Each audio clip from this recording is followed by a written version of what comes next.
بلکہ اہل ایمان کی عورتوں کے لیے بھی آیا ہے. وہ ہے یہ 5واں ریفرنس سورۃ الاحزاب آیت نمبر 59.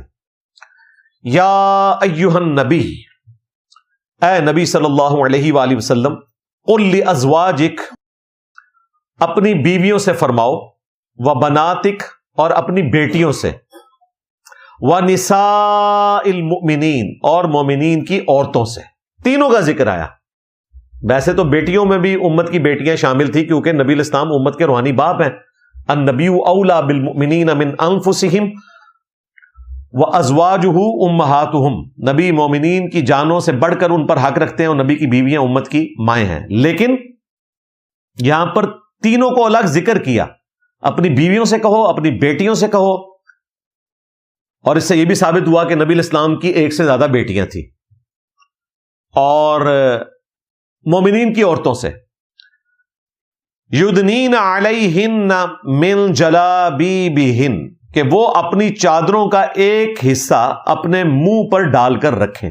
جلباب کہتے ہی اس کو ہیں. اردو میں ہم گھونگھٹ کا ورڈ استعمال کرتے ہیں، جو ہندوؤں کے اندر آج بھی رائج ہے.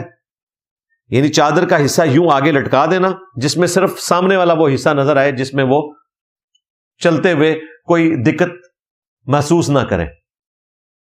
اس لیے ہمارے جو استاد تھے ڈاکٹر اسرار صاحب، وہ کہتے تھے کہ یہ برقع درست نہیں ہے، جلباب ہونا چاہیے اس طرح کا.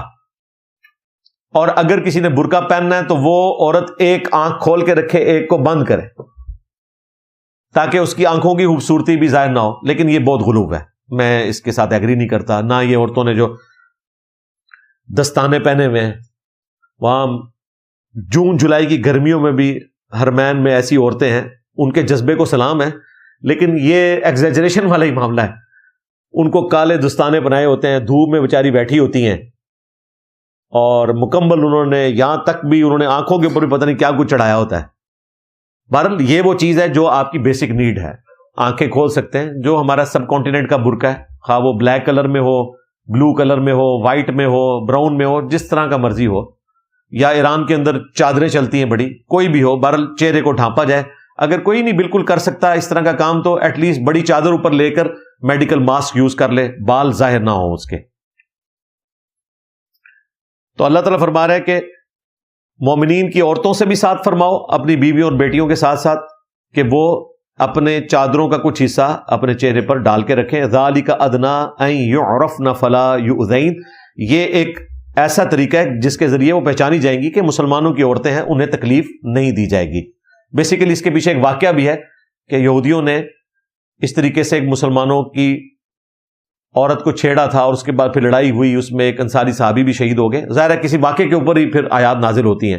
وَكَانَ اللَّهُ غَفُورًا رَحِيمًا، اور اللہ تعالیٰ بخشنے والا مہربان ہے. تو سرکمسٹانسز کے اوپر آیات نازل ہوتی ہیں، لیکن پھر ان کا حکم جو ہے وہ جنرل ہو جاتا ہے. تو یہ 5 آیات تھیں جو میں نے ایک انٹلیکچوئل ترتیب کے ساتھ کور کی. اب آخر میں مختصر سے وقت میں 7 احادیث انشاءاللہ تعالی کور کروں گا سیکس ڈسپلن کے پوائنٹ آف ویو سے. لیکن تفصیل میں جانے سے پہلے ایک دفعہ دروشی پڑھ لیں. اللہم صلی علی محمد وعلی آل محمد واصحاب محمد وازواج محمد وامت محمد اجمعین الی یوم الدین، آمین. اچھا میرے بھائیو، اب آ جائیں ان احادیث کی طرف. احادیث تو بہت زیادہ ہیں.